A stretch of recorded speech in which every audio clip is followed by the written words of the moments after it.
Victor Hugo, c'était un programme évidemment. Victor Hugo, c'est les 1000 vies de Victor Hugo, de septembre à juin, tous les premiers lundis du mois. Moi, j'aborderai Victor Hugo à travers ses expériences, ses vies, puisqu'il a eu évidemment, comme le titre l'indique, 1000 vies.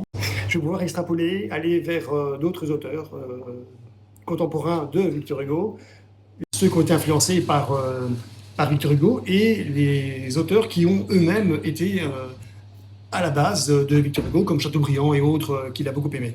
Il a traversé déjà tout le 19e siècle, ce qui donne aussi à cet auteur extraordinaire tous les courants littéraires, donc des romantiques, en passant par les naturalistes, en passant par tous ces courants-là, au niveau de la poésie, au niveau du théâtre, au niveau des nouvelles aussi, au niveau de ses écrits politiques, ce qu'il a aussi contré, comme la peine de mort, comme tout ça est très intéressant.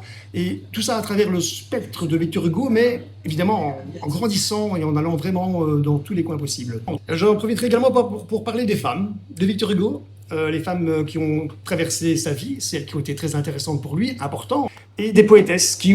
Certaines sont un peu tombées dans l'oubli aujourd'hui, certaines sont toujours là. George Sand également, avec qui il a partagé beaucoup de correspondances, mais ils ne se sont jamais rencontrés. Donc évidemment, durant ces causeries, il y aura aussi énormément d'anecdotes connues, moins connues ou pas du tout connues. Et ça, évidemment, vu que je suis un curieux et un archiviste de ces choses-là, ben forcément qu'il y aura des surprises.